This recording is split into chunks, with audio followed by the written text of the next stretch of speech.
So talks on the same issue have happened before. Talks again on the same issue happened in Islamabad. Talks previously on the same issue has failed, and talks on the same issue in Islamabad also failed. Now, what are we looking at? Because this announcement that marks a major spike in the tensions around one of the most critical transit routes there, and this is how Iran seems to be effectively weaponizing it. Because Donald Trump now plans at the moment, as far as the Strait of Hormuz is concerned, he's threatening that it is a free passageway and will remain so. Now he says that they will begin the process of blockading or blocking the Strait of Hormuz, and the US Navy is expected to be deployed, and they will stop all of the ships that have paid a toll to Iran, because this is something which President Trump has been calling it as an act of extortion. He says that they will begin destroying the mines also laid by Iran, because on this note, Iran says that it cannot go back. It is the unreversible as far as when it comes to laying of the mine is concerned. It doesn't know how to undo the situation. Now, as far as the US Central Command is concerned, they have now been saying, as far as resuming the fight is now concerned, because they say they are ready and they are on standby. The forces will now begin implementing the blockade of all maritime traffic entering and exiting the Iranian ports on the 13th of April, 10 a.m. Eastern Time. And this is according to what the President of the United States has said. So this seems to be the preparation that seems to be taking place on ground, rather on waters. And this seems to be the announcement that has now come in from the Central Command, saying that the US Central Command forces will begin implementing a blockade of all maritime traffic entering and exiting Iranian ports in accordance with the President's proclamation. They go on to say that the blockade will be imposed impartially against vessels of all nations entering or departing Iranian ports on coastal areas, including all Iranian ports as well, on the Arabian Gulf and the Gulf of Oman. And CENTCOM forces will not impede freedom of navigation for vessels transiting the Strait of Hormuz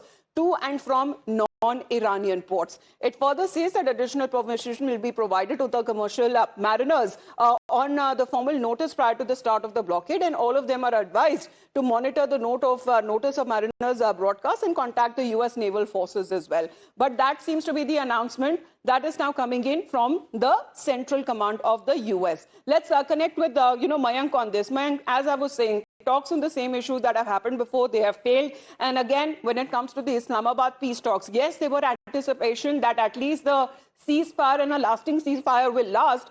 But now there seems to be a new issue when it comes to the Strait of Hormuz that has now been announced by President Trump. In fact, the Strait of Hormuz was always there, hanging along with the nuclear issue.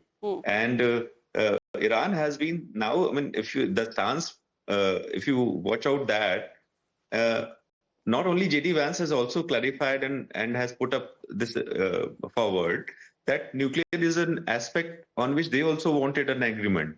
But herein, straight away, Iran has said no to it, actually. Iran, and during the few days before, right before the meeting was held, which was in Islamabad, they had been bringing out and giving primacy to Lebanon. So what you see is actually different. I mean, things have changed in one manner or the other. Yes, that was the precondition before the conditions. Yes. And so that means, I mean, things are yet to be seen. To which way do they rest ultimately? And we may not know that stance may be something else, but the communication might be going something else, because you create pressure points so as to get other side agree to your points. So nuclear is something which is a no-go area, at least what we can understand from the way Iran has been saying. But NPT, one point of the NPT also says that you can continue enrichment for peaceful purposes, which is nuclear use for peaceful purposes. Yes. And since 1968, it has remained one of the tenets of the NPT, Nuclear Non-Proliferation Treaty. Yes. So, and that is what Iran exactly is claiming. Let us see and watch out in what way either US convinces Iran, or they find out a pressure point. Well, there is no convincing with Iran, is there? Because Iran has been setting its point forth, and let's see what really happens there, because we'll talk about the challenges as well. At least 6 of them, as what we are now looking at, may happen when it comes to the patrolling of the Strait of Hormuz is concerned. So let's take you through those challenges one by one. Of course, it's a very narrow sea lane, and there is a lot of traffic. 20% of the global supply chain actually passes through that narrow passage. Then we talk about, mines can shut traffic as well when it comes to their where exactly on the seabed that they have been laid. Even Iran doesn't know. Then missiles also threatens the tankers there. The drones are also complicate when it comes to the identification.